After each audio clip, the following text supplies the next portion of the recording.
Dr. Rapaille Clotaire, welcome to Bendiksen Airways. My pleasure. Thank you for having me. How would you introduce yourself to someone who wants to know who you are and what you do? Uh, it's difficult. It's a very, very difficult question that, yes. But I think I psychoanalyze culture. So I go into understanding why people function the way they function today. And usually they are not aware of it. You see, so for example, the way the American react to a situation versus the German versus the French versus the British. Um, it's fascinating because I can anticipate that when I know the code, and what I do is I discover the unconscious code of every culture. And when I say a code, I mean like you have a door, and there are numbers there. You need to know the numbers, but you need to know the order of these numbers. You see, for example, there is a logic of emotion. And the logic of emotion is very important to understand. This is not the same logic of emotion in Germany, in France, or in England. You see, so that's something to understand. And there are different steps in this logic that you have to respect if you want to connect with these people. So you see, uh, every culture has stereotypes. And I'm not against stereotypes because sometimes there are some insight, some wisdom in these stereotypes. You see, for example, I was born in France, and I was trained to criticize everything because that's part of a program in France. Like critique the text. We begin in a text, half a page, and we're going to spend 3 hours criticizing this half page. And that's what we do when you are kids. So of course you have a sens critique, way of criticism, which is not bad. You see, what people don't understand, if you don't criticize me, you don't like me or you don't love me. It's a sign of attention. You see, this is but in some other cultures, it's not like that. You see, so there is an order of things. For example, the French will usually start criticizing you before they're telling you they love you.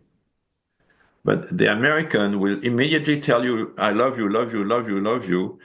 And at the end, you might discover that this is a trap that is going to start criticizing. So it's a notion of order. You see, this is the Japanese will never criticize you openly, never, never. You see, they don't do that. No, no, no, we cannot do that. So I'm not telling one is good or one is bad. I'm just observing and analyzing these behaviors and you know let me give you an example because I think examples are the best way to do that. I did a lot of work for Boeing in the past, and they asked me, okay, we're going to work with the Japanese, and we have a meeting in Osaka. Could you help me to create a team between the Japanese and the American, right? And some others, but it were the three main players here. And I say, sure, yes, let's start with stereotypes. Oh, really? Yeah. So I'm going to ask the American, tell me all the bad things that the Japanese do.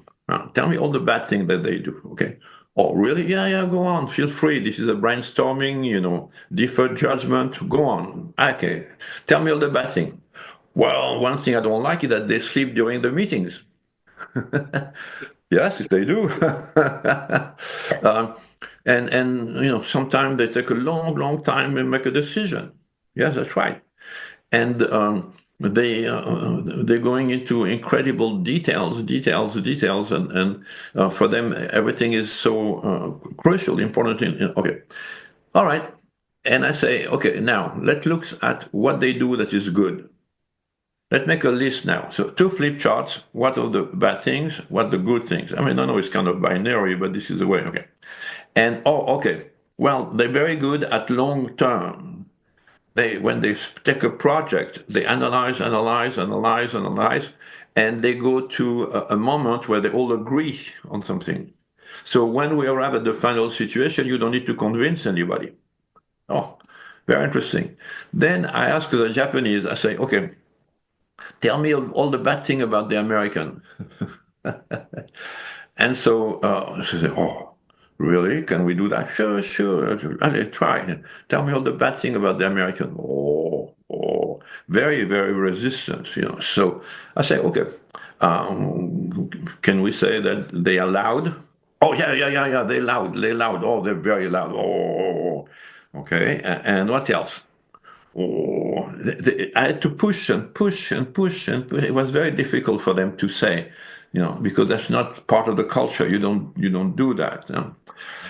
And then I say, tell me all the good things that the American do. Yeah. And so they say, well, you know, they do things. They function very uh, quickly on something. You know, they like you know Nike just do it. I mean, that's what you know. We know that they not even know what they're doing, but they just do it. Mm. You see, and so for us, long term, long term. But for the American, they usually cannot plan more than the next weekend. But you know, this is fine. Okay, all right. And so, but so let's put all the you know. But when they do something, they put all the energy and they can do it. All right. And then I say, okay, now we have a project. How can we share this project together? And so immediately they say, short term, the American, long term, the Japanese. Okay, good. You know, it fits the culture and the expectation. Huh? And what was very interesting, because at the end of this meeting, we had like a cocktail or something like that. And they say, well, this is great. We should do that all the time. Say, okay, what do you mean? Well, I should do that with my wife. Interesting. And you know, today I'm doing a lot of work on quantum physics and how quantum physics can influence our behavior. And I think that what is important in quantum physics is that there is no opposition. There is no opposition. There are complementarities, you see. And what I think is very interesting for me, what I do today, is to um, analyze culture, look at the cultures, and how can they be complementary? How can they complement each other rather than in opposition? So we have wars because everybody rejects the enemy's culture. Yeah, but no, in Asia, for example, and if you practice martial art like judo, you're going to use your adversary's strength Mm. to put him down. So there is your strength, but you use the enemy's strength. Um, so that's another very interesting situation. If there are forces, these forces are not usually in opposition, but we don't see the complementarity. And that's what I'm trying to do is say, well, okay, you may be right. You might have the right point of view here. There is an opposition here, but can you find the complementarities? How these people can complement each other? For example, one, and I will finish after that. But one thing that I really don't like of the American culture is when they say men are from Mars and women are from Venus. All right? Okay, so that's a war between two planets. Mm. And I can tell you the relationship between men and women in America, woo, they are dead people every day. You know, so this is really very difficult, very tense. You know, and I think if we look at that not in opposition, but they are from the same planet and they complement each other. Yeah. See, and if you look at the yin and the yang, which is a very interesting symbol, because the yin designs the yang and the yang designs the yin, and that's a symbol of this complementarity. You have to stop Just me because I can speak for hours. yeah, just out of curiosity, I reside in Norway. How would you say the culture code of Scandinavians are? Are they very similar or different between the countries in Scandinavia? Oh, different, different. You see, the Swede are like the German of the North, you know, Yeah. and you know the Norwegian are more like very sport oriented. So I discovered a code for seduction for L'Oreal in Norway. Okay. And you say, let's go hiking for a week in the cold in winter together. Wow. I see. See? And the Danes are more like they have a way of they want to enjoy life more. I would say that they're more very oriented to I did the code for a Lego and that is owned by the Danes, and I went to you know I was invited over there to present the result to the president. That was very nice. People are very nice, Yeah. but they invite me for lunch, and there was just some sandwiches. Wow. If I'm invited by the president of a French company, he's going to take me to a very nice restaurant. It's going to take 2 hours. Yeah. Just frustration is when you have a certain expectation and you don't meet this expectation. So if I'm going to Denmark and I want to go to lunch with friends, I know I'm going to have sandwiches, so that's fine. I'm not Yeah. I'm not disappointed, you see. But if I'm going to the French meeting in Paris with the president and he give me sandwiches, I say, what is wrong with him? You see, that there is the disconnect there. Exactly. I read your book, The Culture Code. I Yes, think yes. it's many years ago now. Did you find any universal codes that are nearly universal across cultures? Yeah, so I call that global code. One of my new books is called the global code. There's the global code. And what is interesting is today, in the world today, there is what I call the big return of the reptilian.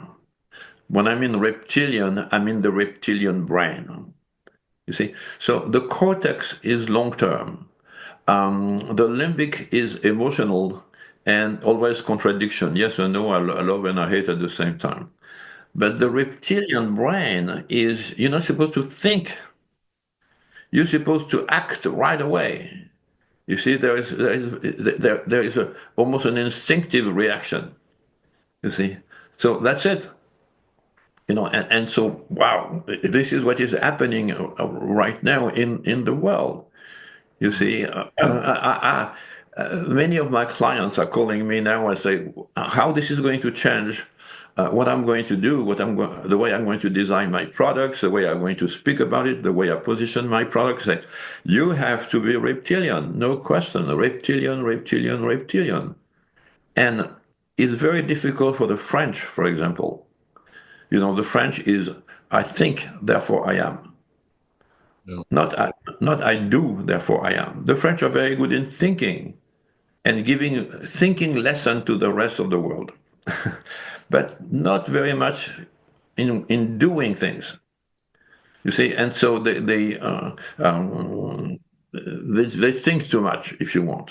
You see, they think too much, and I have a client that just contacted me recently and say it's an American client. And he told me exactly that. He said, I'm trying to do business with the French, and they cannot come up with a decision. And why? Because the decision means action. So they postpone the action. They postpone the action. So you see, that part of the culture again. That part. I remember when I was at the university, and among other things, I wanted to study philosophy. And my professor, who was French, told me the only way you can practice and learn philosophy is to speak German. Oh, why? Because all the great philosophers wrote in German. If you don't understand German, you cannot understand. All right. So there are some cultures like that, you see, that are very, very interesting.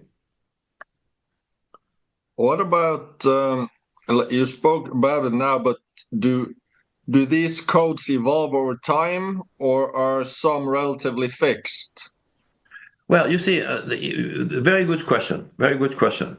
But I think that if they move, it's at the glacial pace. You see, the glacier.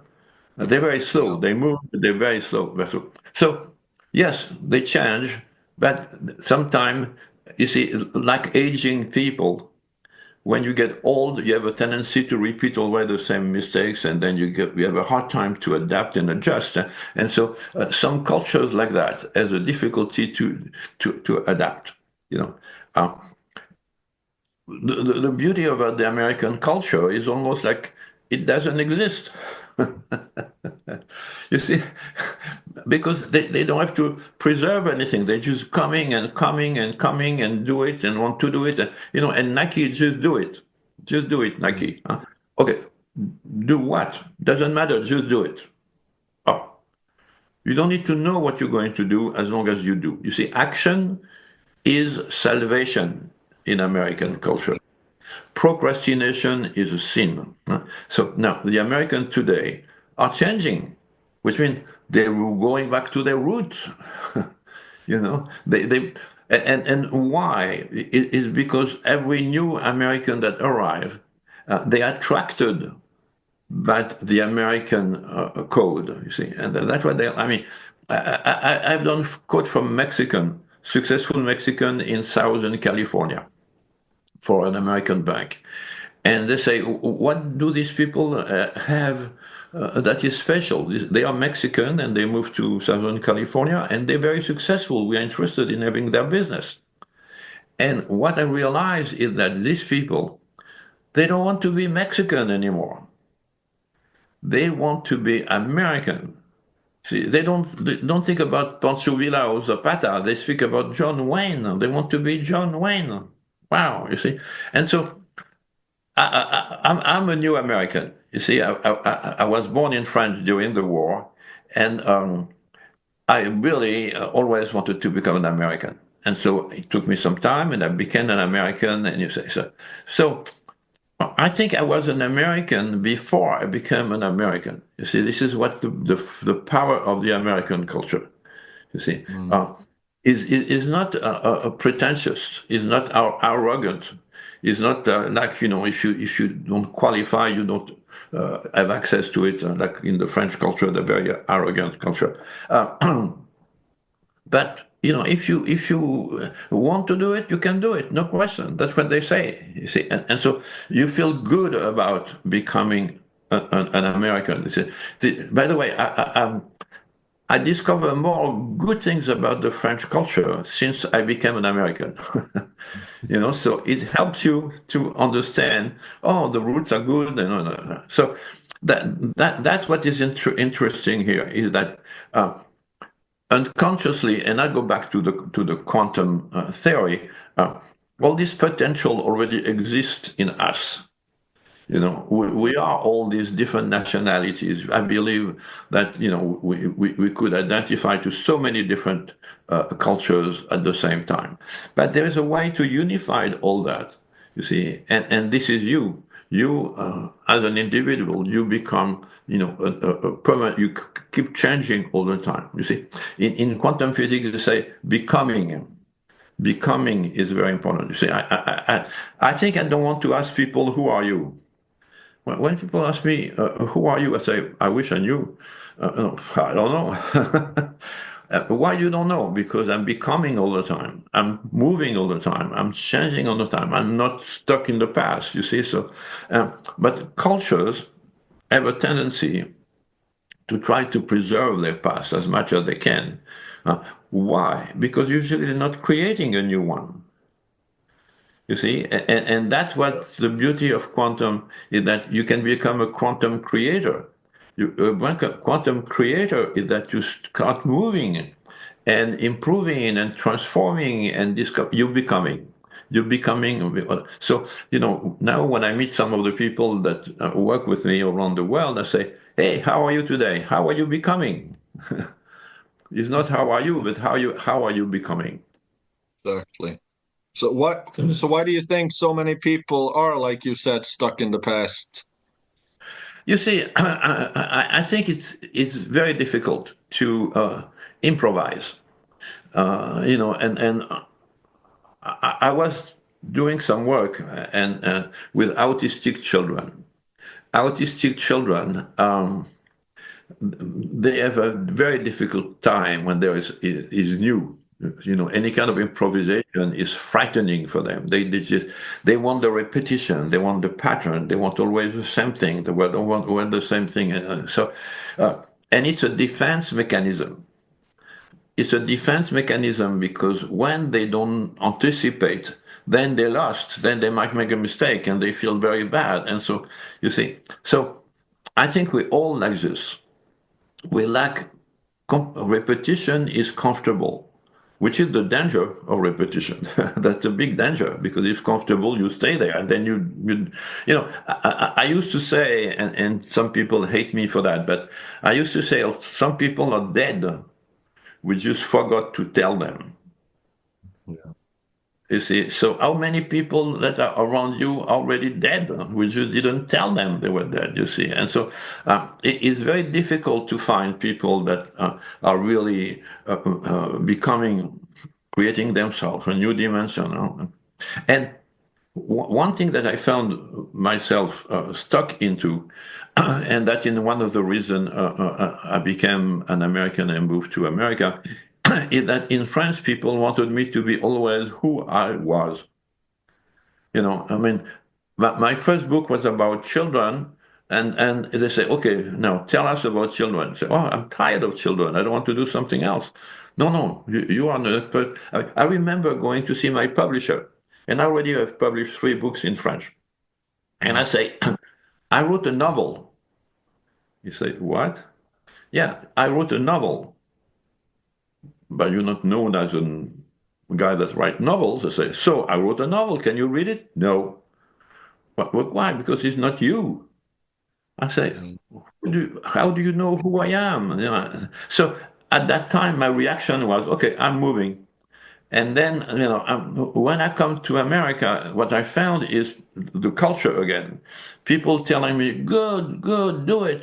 What are you doing? I don't know, but just do it. Wow. You see, there is a whole dimension there that, you know, you can try everything.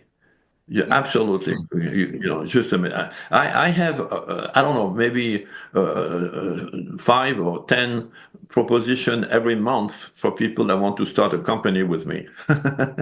You know, Yeah. I don't even have time. So do you think people in general limit themselves by how they speak about themselves and about themselves to other people? Ab- Absolutely. You see, it's like the cliche is that you should know, right? You should know who you are. You should know, okay. And then you don't want to look like you don't know. But the dynamic dimension, if people tell me, who are you? I say, I don't know yet. Yeah. You know, you see, because I'm becoming, you know, and next time I'm going to be somebody different. You see, and so because the world is changing all the time. This is what is key here. I'm writing an article for the RSA, you know, Royal Society of Art and Science in London, where I am a member, and the article I'm writing is science is a religion.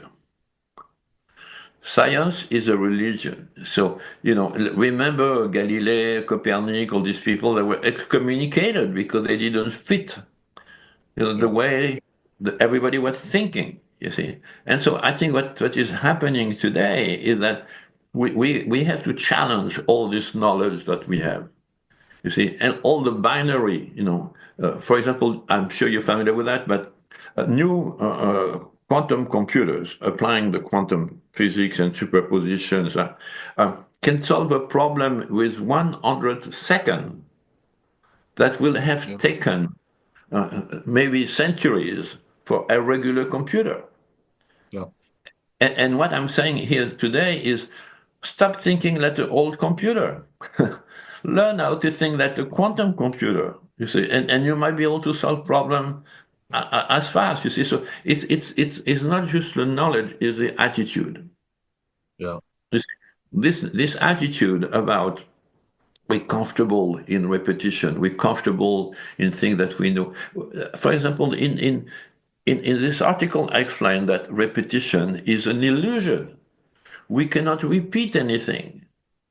Oh, so all the scientific verification are illusion. Yes, they are, absolutely. Why? Because the universe is expanding all the time and very quickly. We are aging. I'm not the same that I was 6 months ago.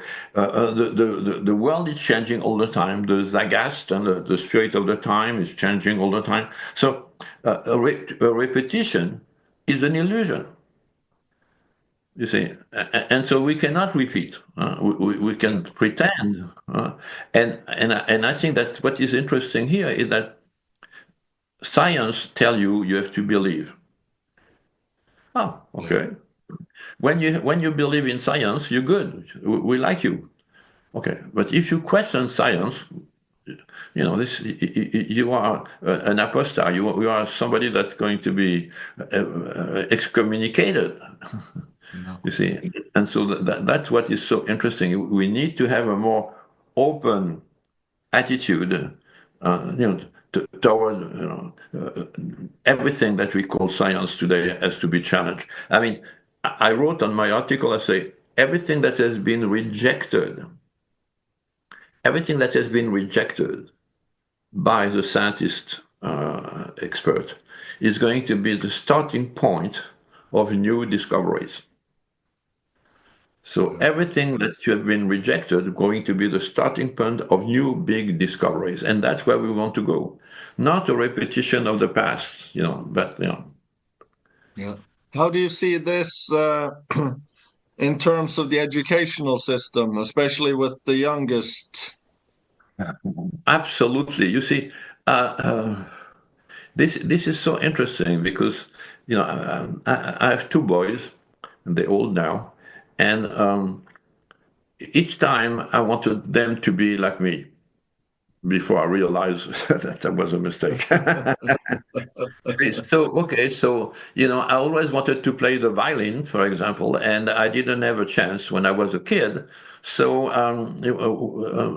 one of my boys, I bought a little violin for him, and I say, okay, let's do it. And then I took the Suzuki method, and I bought a violin for me. And then I was learning to play violin at the same time, and he was playing, And Yeah, so, wow, that was a nice communication. But then after a while, he came to me and he said, violin is for old people. I want to learn electric guitar. I want Gibson. Wow.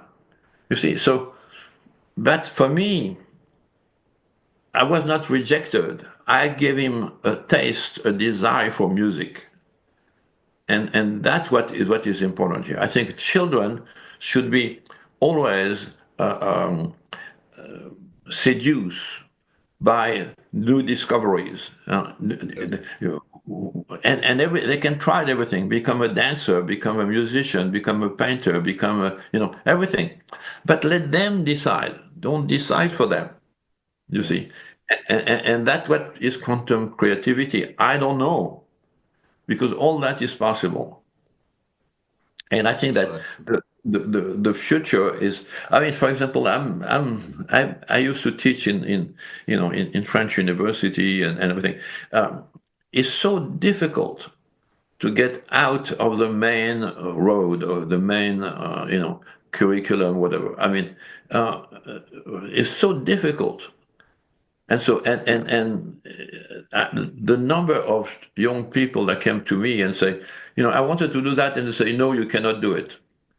That that's what the key words. No, you cannot do it. Yeah, No.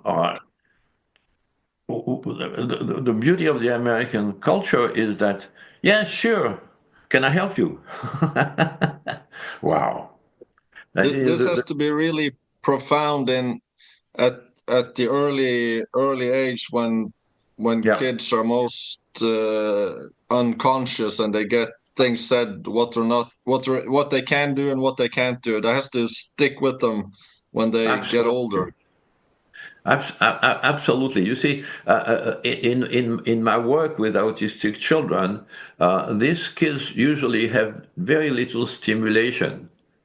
Beside the fact that it might be genetic, I'm out of this field now for several decades, so I don't want to draw conclusion that Yeah, things I don't know. But at the time, it was clear that this, as children, even babies, they should have a lot of the most stimulation possible. You see, Yeah. to paint the room of a little child in one color, why one color? Who decides this color?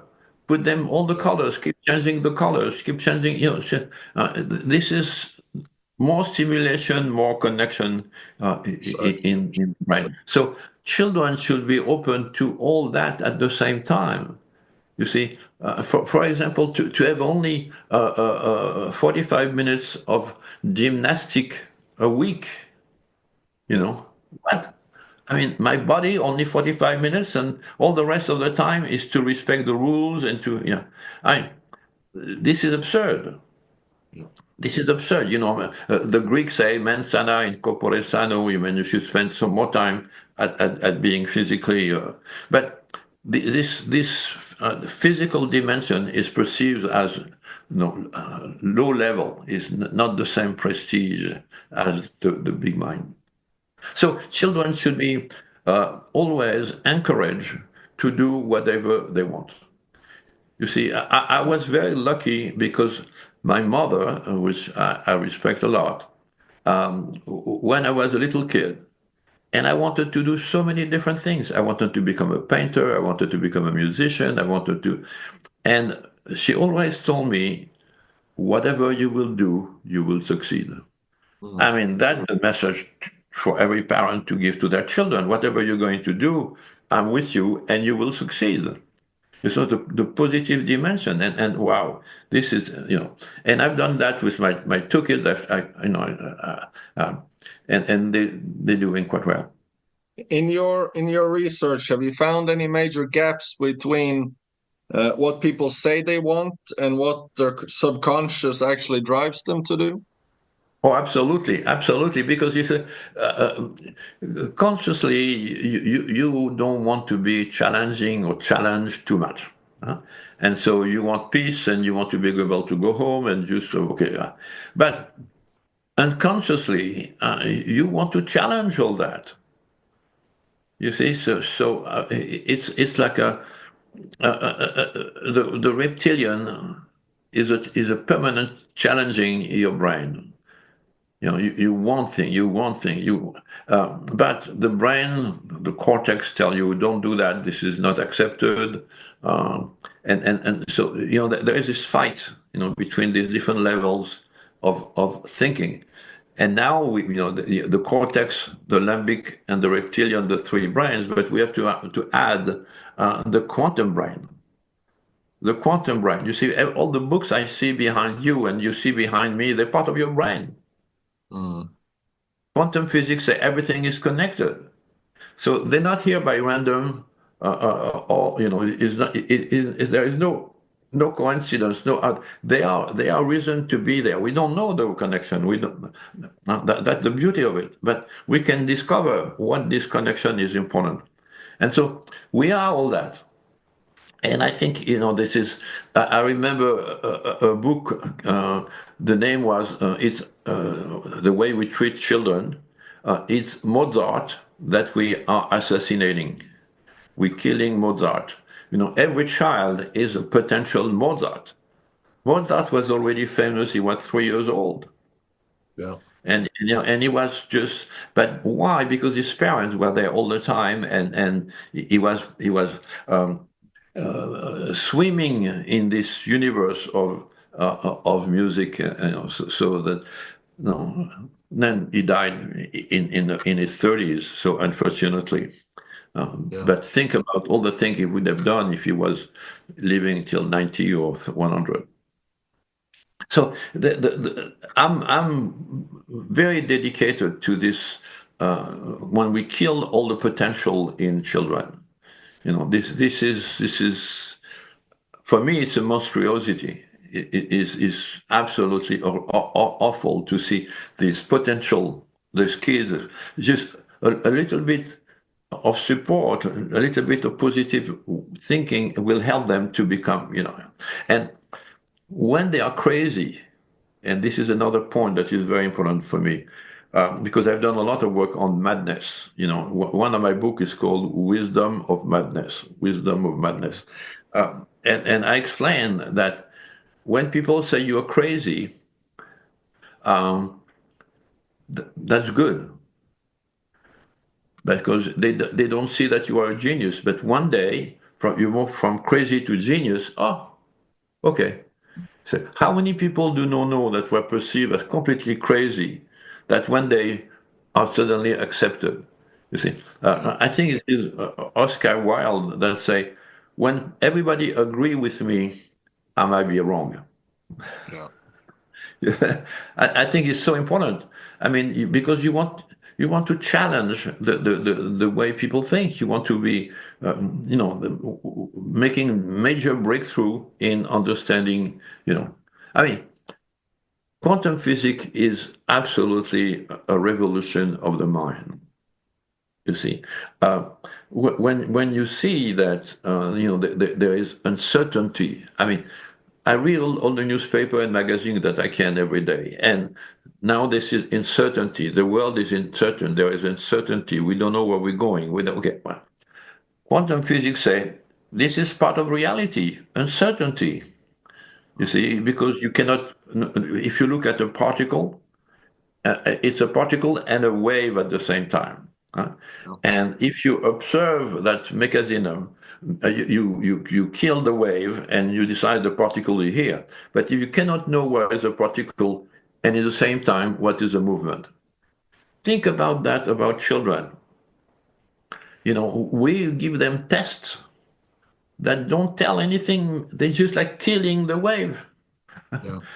Feeling the wave, you see. So I'm more interested in what these children are becoming than where they are right now. You see, and that's it. It's very important. So a test is a test where you are right now. Exactly. Huh? But it's killing the wave. It's killing the future. And usually you have to wait a certain time before you get the result of the test, which means that you're already not there anymore. Mhm. You see. Do you have any concrete suggestions for changing the educational system? Yes, I think we give them the power to create their own rules, and they have to change the rules every day. Mm, Wow. Wow. So, no, there is, you create the system, you create the rules, whatever you want that to be. For example, are we going to have a break? Well, let's have a break every 10 minutes. Okay, great. This is every day. Today, we have a break every 10 minutes. Next day, well, we can't do 10 minutes anymore. Let's have half an hour. Okay. So they reinvent the rules all the time. They don't feel that they have put in a box by the rules made by other people. You yeah. see, and I did a lot of work with children, and they told me, why all these people, including my parents, with a complete failure because the way they judge their parents, what they want me to be like them. And what do they know about succeeding? Look at them. This is, so okay. Money is not a good indicator because children will tell me these people have a lot of money and look how unhappy they are. You see, so this is but what is the success? You see, you can reinvent your definition of success all the time. What So about the normal individual in their daily lives? What do you recommend they do to make sure that they don't get stuck in the past and get stuck doing the same thing over and over? yeah, you see that it's a very interesting question, but one step aside, one step aside. You want to go back to your place and you step aside and you go into your neighbor's house. Yeah, What? You see your reaction? Well, because, yeah. so how many times did you realize that you don't know your neighbors? Make a I think the step. neighbor would have a reaction as well. So do things that, surprise yourself. I mean, Yeah. the situation that is the most interesting is surprise. You see, I think that be a poet once in a while.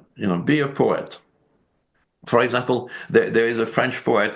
Georges Brassens, that explained that when you see a beautiful woman in the street, you buy a flower, and when she goes into the car, you give the flower to her, and that's it. You don't give your number.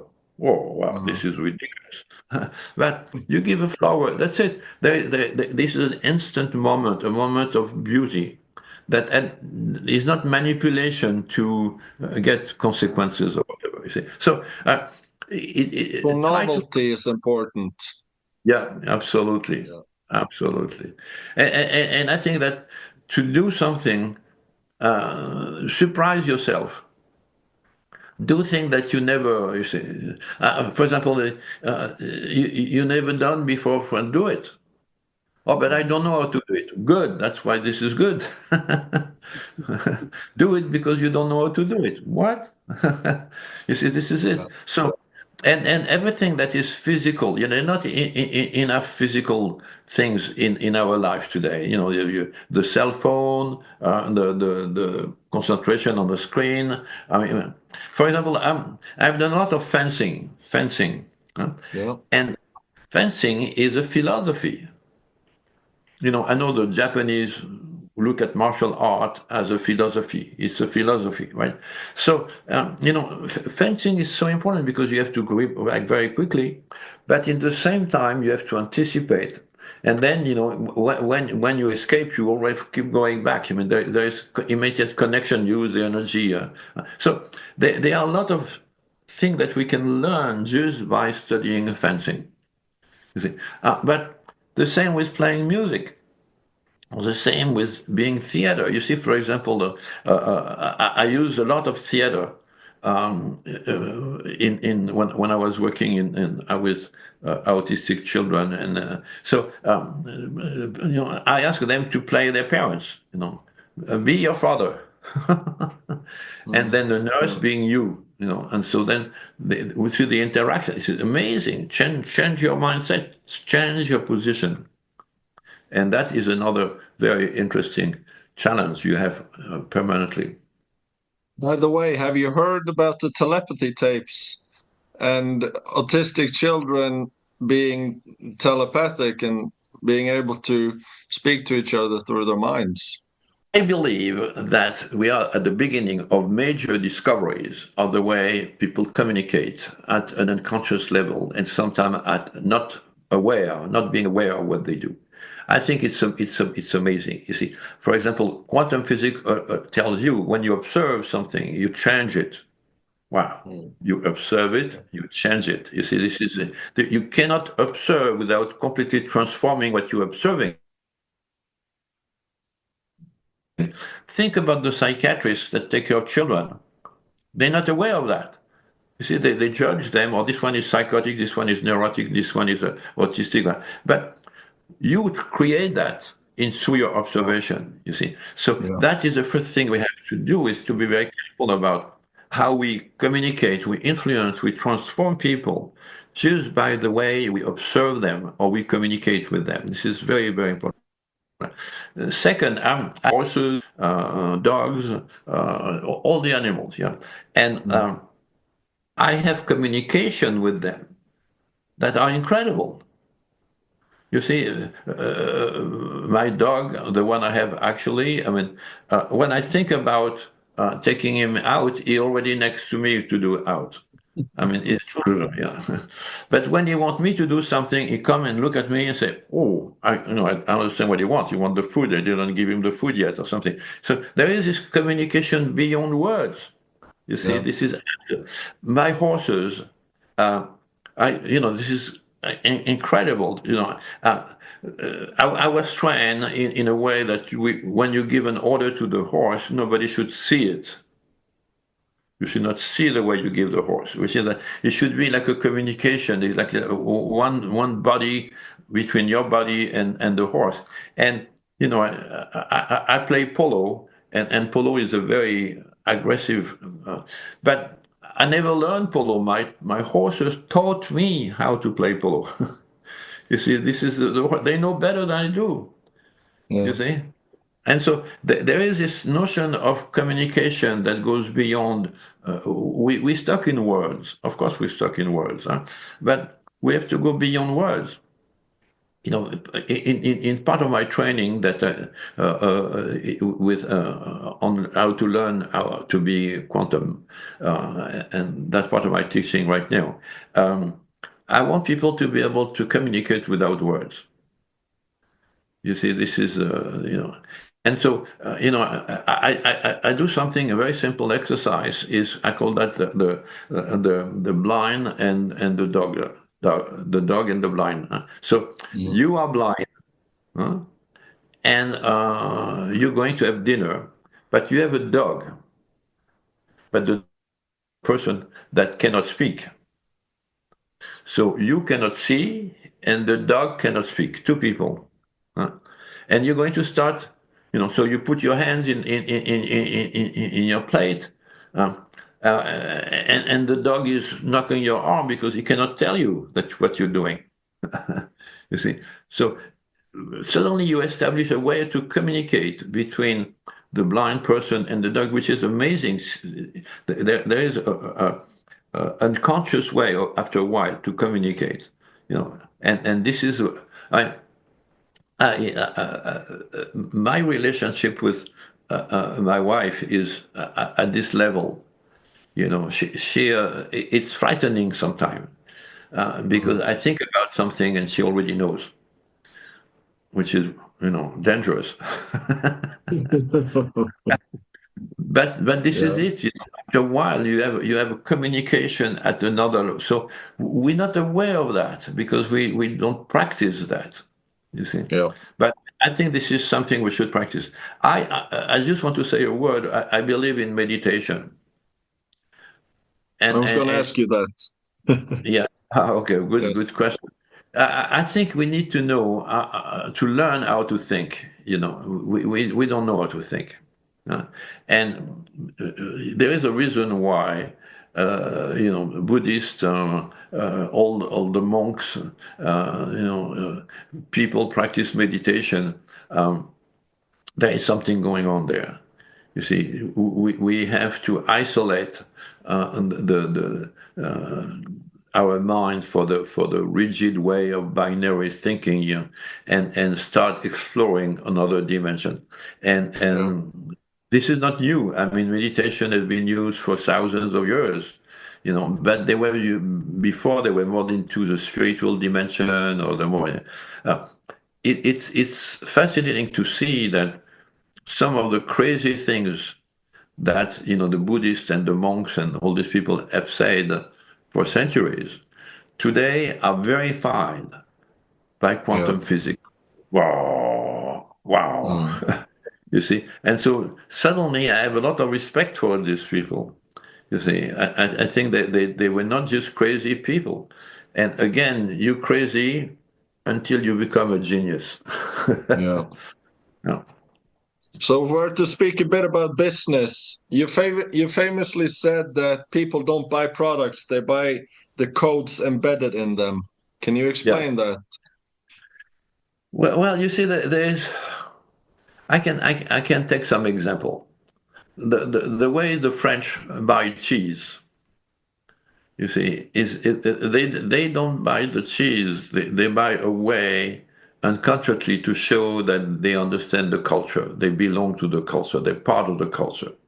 You see, the way you're supposed to drink wine, the same is not if you go to a vineyard in France and if you're thirsty, they give you some water.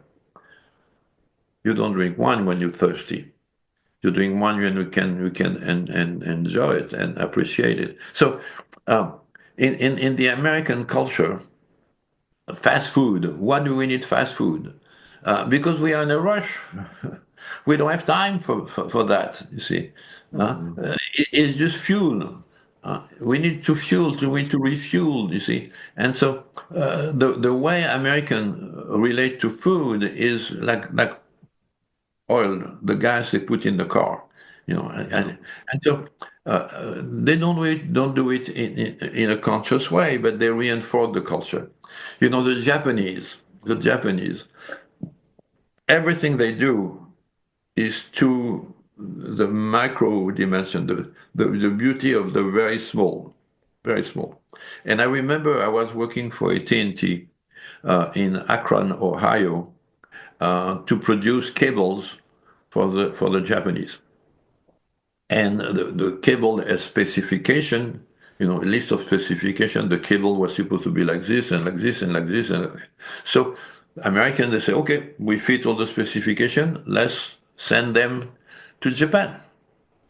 And the Japanese receive the cable and say, no, send them back. And so Americans say, what is wrong? We have all the specification. Say, no, ugly.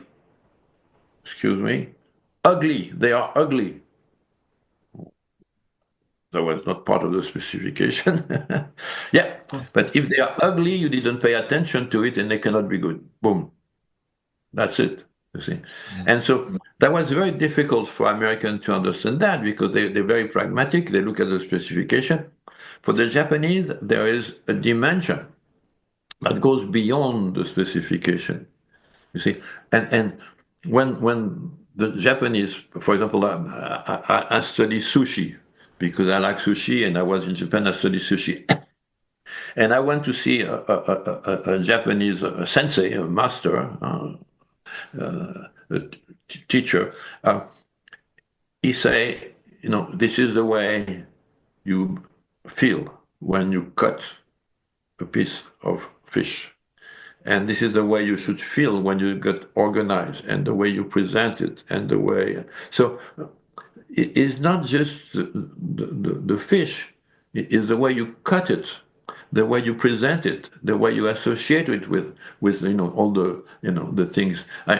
So that's something, I remember I was working for Citroën cars in Japan, and the Japanese will, when they receive the car, they put it apart and rebuild it because you guys don't pay attention to what you're doing.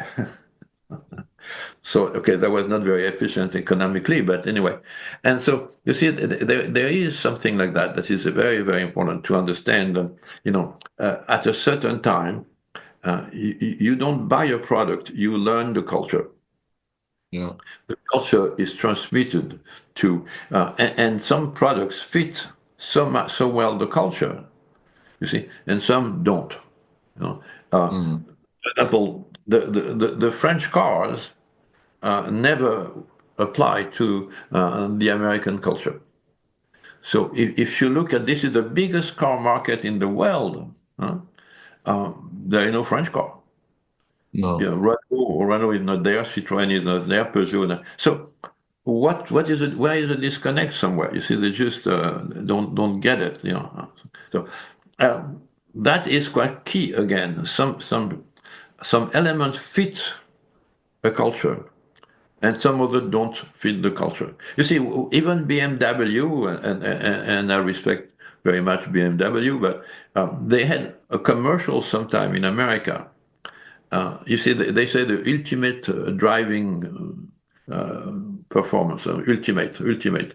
Uh, Americans don't like ultimate. They say this car is perfect, doesn't need improvement. What? How arrogant is that? No need for improvement. Everything needs improvement all the time. That's the American way. That's why you don't want to. I mean, when people try to sell cars in America to say it will last 10 years, I don't want my car to last 10 years. I want a new car every 2 years. Yeah. Why should I buy a car for 10 years? This is a mindset doesn't fit the culture, you see. And so this Mm. is so, again, this is so interesting. Just like, understanding the expectation coming from you belonging to a culture and you going to another culture. This is something quite, you know, How do you explain the success of Tesla? Maybe never having actually used much commercial and branding. Tesla, Yeah. the car. Yeah, you see, this Yes. is the the timing is very important. And so everybody is into electric vehicle right now. So uh, personally, I don't like the design. They don't look, I like agree. a different cars. It's just like look a regular car, but Yeah. it's supposed to be electric. Okay, they still have a problem with recharging. You see, how many miles can I go for with my full uh, uh, tank of electricity or whatever? And this is notion. There are something that people don't understand. Why do I have to pay more money for something that I'm not really sure is going to work? You see, and so this is okay. So there is a trend where people say, "Oh, you have to be on top. You have to be a trendsetter. You have to be okay." Uh, but then, if something goes wrong, it becomes a proof that you were right to be hesitant, to not to be sure to go there. So people look at reality as a reinforcement of their preconceived ideas all the time. You see, so right now, Tesla is in a war in America. In a war, yeah, people are, just say, "I'm ashamed to have a Tesla." What? Mm. You see, so this is suddenly because of politics and again the zeitgeist over there. Yeah, this is something that is a challenge again. You see, when you have been trained to have a will and you drive like this, when you have to start driving like this, it's a completely different attitude. You Yeah. see, no, no, no, yeah, yeah. So there is something that is missing. You see, you're supposed to be able like this, and you drive, and but if you just touch button like this, I mean, I'm not sure I like that. You see, this is and the technology is always against us. I mean, this is something we have to accept. Technology is always against us. I've done a lot of work on computers, on laptop, and how many times the people told me, "I feel like shooting my computer. I can't believe it." And the rule is never tell your computer that you are in a rush. Never tell your computer you're in a rush because you see. So it looks like technology after a while has a mind of its own, Yeah. and that we cannot control, and that is not what we want. You see, I'm sorry, but I have of course a cell phone, but I have a little book here, and Mm. when I open my book, I can immediately see the whole week. Yeah. And I know exactly what. So if my wife is on the cell phone, I say, "What do you do next week?" She say, "Give me a minute." No, I don't know. I can look at that right away. No, no, but you see, this is faster. Yeah. That's what is key here. So we pay extra for some technology that are useless. And Yeah. the problem, the engineers, and I've done a lot of work with engineers for cars, for computers. They want to make things complicated. Why? Because if the more complicated, more power they have. I mean, unconsciously, they don't want to simplify things. Never, never, never. They lie when they say that. Because they don't want to make it simple. They love to make it complicated. Well, that's it. And so, like the bureaucrats, I've Mm. done work on bureaucracy also. I mean, which is a big danger of modern time, bureaucracy. When you are a bureaucrat, you want to have more complex things. The more regulation there is, the more power you have. Yeah. And so you see that this is what we don't pay enough attention to. Things that are against everybody. Bureaucracy is against every. I mean, if you have a child that is going to have an operation, and you need to go when the child is there on the operating table in operation room. And, do you need to go to all bureaucracy to find out what you can do? No, you want to do it right away to save your child. So the bureaucracy is against the reptilian brain. And bureaucracy has been the end of many big corporations.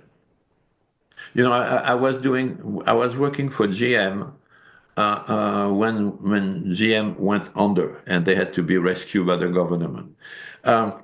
And people ask me, what is the code for GM?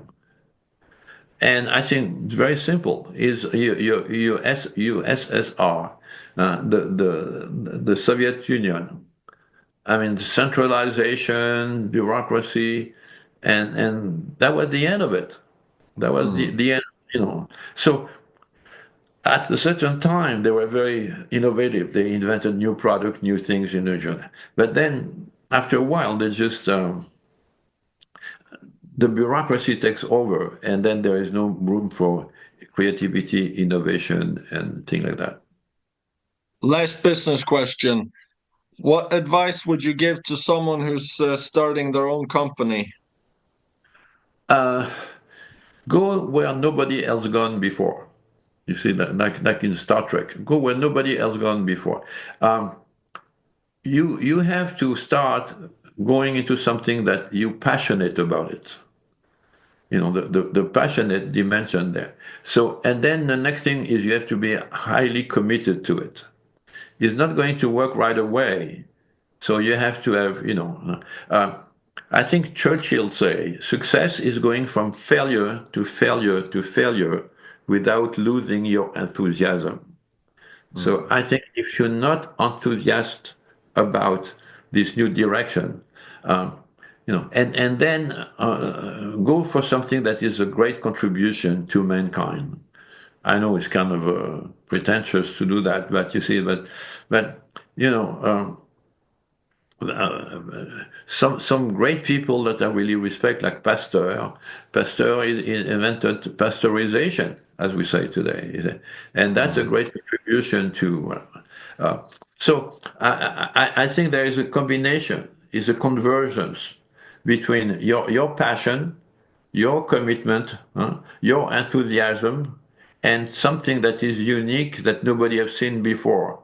You see, that is deeply, deeply needed. I think that one of, for example, your question about children, I think this is key. I mean, we're creating the future when we make it these stubborn, low-minded, limited children that cannot see. No, this is terrible. Mm. Is Mozart again that we kill each time we do that to a child. So that is something that is for me a priority.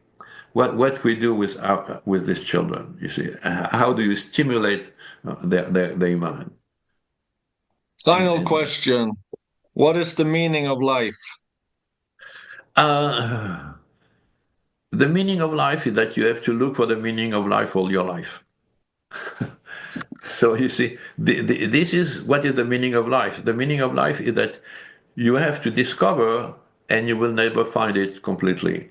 And so this is this challenge, a permanent challenge that makes you always want to go one step further, new discoveries, new, this is if you're not into this permanent discovery of yourself or the world, you're dead already.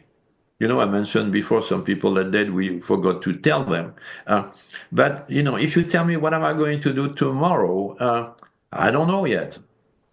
You see, there are so many possibilities. So the meaning of life is a permanent challenge that we have to look for everything all the time through poetry, painting, artists, scientists. You know, uh, if you think about 1 century ago, when this bunch of physicists got together, and they were crazy people.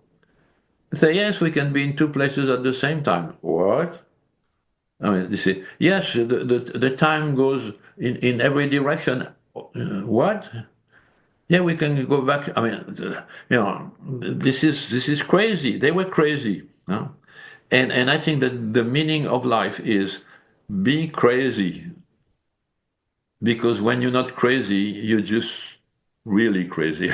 You're really destroying yourself. But when your frustration is so powerful that become your enthusiasm to go beyond that, I think this is the meaning of life. Thank you very much. I appreciate your time. My pleasure, and thank you.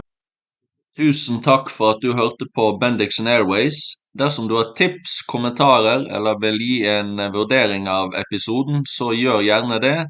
Det setter jeg stor pris på.